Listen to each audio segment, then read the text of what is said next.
the storm, He is Lord, Lord of all. Welcome back to On Point from the Summerdale Church of Christ.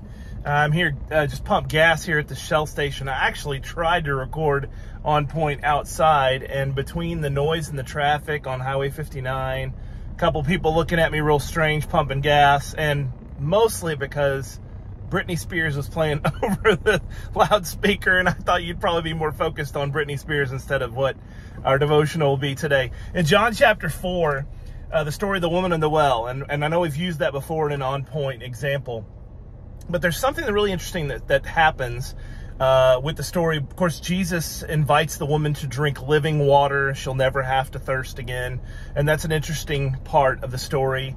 But one of my favorite parts is right after the disciples get back, they went to town to get food. Remember that at the first of the chapter. So they go into town to get food. They come back, and all they see is this woman with this glow just running away from Jesus to get to town to tell people to come and hear the man she sees as a prophet and as the Messiah, which is one of the first times Jesus ever like blatantly said, "I am He." Like I am the one that they're looking for.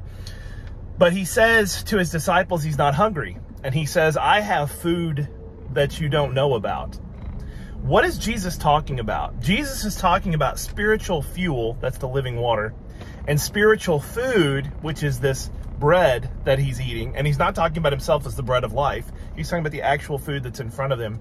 And it got me to thinking this morning as I was pumping gas about what fuels us, what gives us the motivation and what gives us the strength to get through in our daily walk.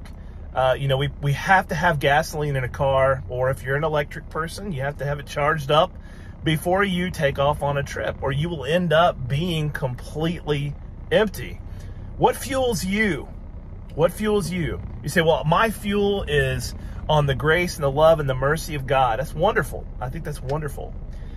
But how are you keeping your spiritual fuel tank full?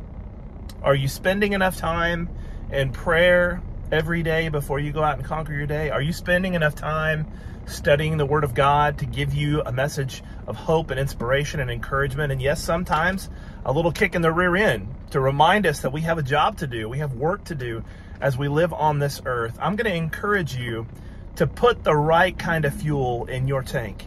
Fill that spiritual tank and then go out and make a difference in the world. Thank you so much for tuning into On Point today.